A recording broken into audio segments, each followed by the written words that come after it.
Not too many weeks ago, we found out about the fact that at an ICE facility, a number of women were treated completely needlessly, indeed non-consensually, with operations up to and including complete hysterectomies.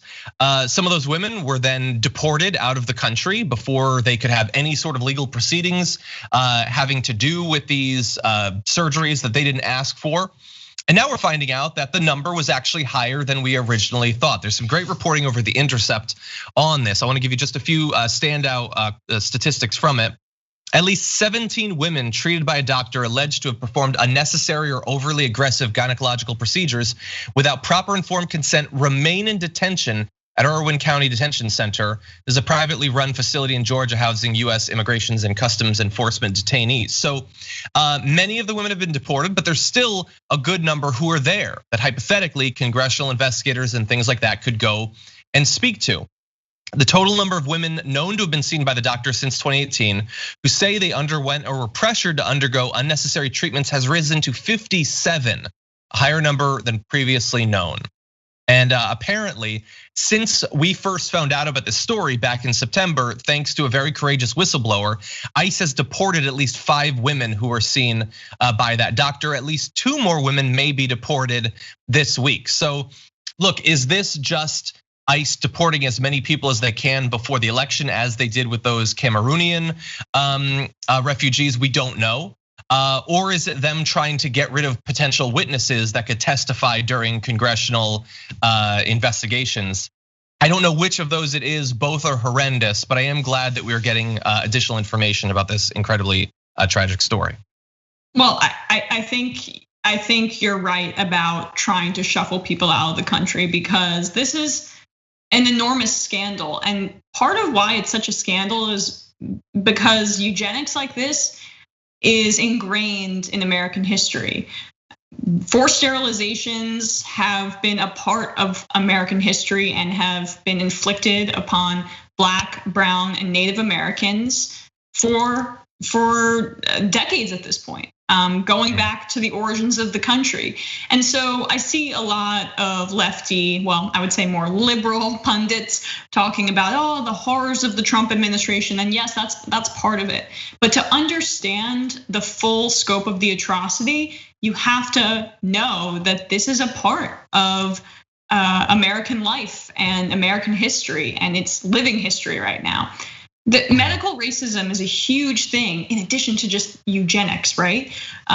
There are still many doctors who, there have been studies, think Black people have a higher pain tolerance, things like that, where they will be less likely to give them pain medication. Obviously, Black mothers' mortality rates when they're giving birth are way higher than white people. And it extends to migrants and immigrants and people who come from a Latino background. We obviously saw this. So this is a part of a larger issue in American politics right now. And it's really, really grim and gruesome when you think about it.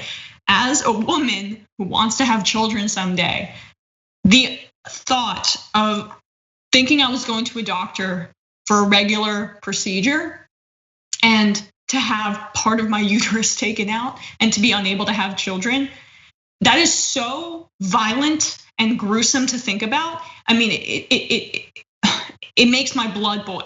And I cannot believe that this was done, or I can believe it. But it's so angering to know that this was done on a mass scale. Yeah, to that point, let me read you one of the worst graphics that I think I've ever read on the show because of one particular part.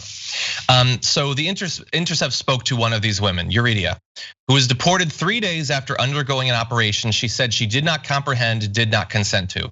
She was dumped into Mexico, not knowing what happened to her, still bleeding, wondering if she still had a uterus, according to her attorney. And that's our government. That's what they left a woman to suffer We're and potentially die. We're a shining beacon of light. We're a city on a hill. We're a city on a hill, John. Yeah, we're just a force for good in the world. And that's why we should invade all these other countries, right? Because our morals are so in lockstep with Jesus here at home. Thank you, Mike Pence and Donald Trump and the whole Republican administration. for pretending like the United States is better than other people. No, this is what we do. This is who we are. Yeah, and my hope is that something is gonna be done about this. The story got a good bit of traction immediately, exclusively on centrist to left media. The right didn't have a problem with this whatsoever. You didn't see a single pro-life person saying, hey, wait, you can't just rip someone's uterus out without them saying you can. For some reason, abortions are the most important political issue anyone could ever imagine, but stealing uteruses is not a big deal. But it is also a time of a lot of news happening. And so my fear was that nobody's really on watch for this sort of thing. It'll be a big media story and then everyone will move on.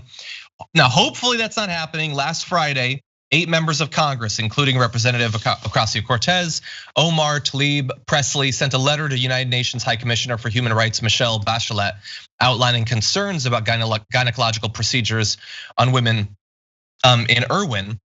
But in terms of Congress doing something to stop it, I mean, first of all, if Tuesday doesn't go the right way, literally nothing will be done. This will expand even more. They'll have even less worry about investigations and things like that. But I hope that someone is on this for when Biden gets in. There's a billion things Biden has to do, but this can't fall by the wayside. That doctor is still out there. That doctor is not behind bars right now. So the tragedy is what happened to the women, but the culprits are still there. All the people who've raped so many women in these facilities and abused them and extorted them and all of that, many of them are still serving right now in these facilities waiting to prey upon more women. And we can't let this just get swept away by the flood of news that comes out every week. Abolish ICE. This organization was not around for a long time. It was created and it has been abused after many of our human rights were trampled on in the post 9/11 world. So this is the kind of thing that needs to end. We can live without a force like this, an unaccountable immigration police force that has clearly abused and violated countless migrants and people who just are trying to come for a better life. It's revolting and it's time. Abolish ICE. People try to act like AOC was crazy for pushing that.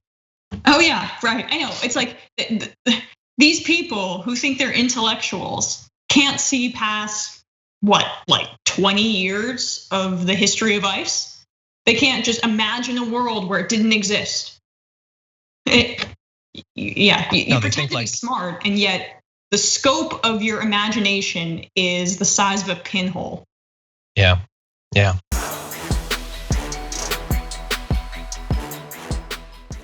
Check out the Damage Report podcast each day, wherever you get your podcasts, whether Pocket Casts or Stitcher or iTunes.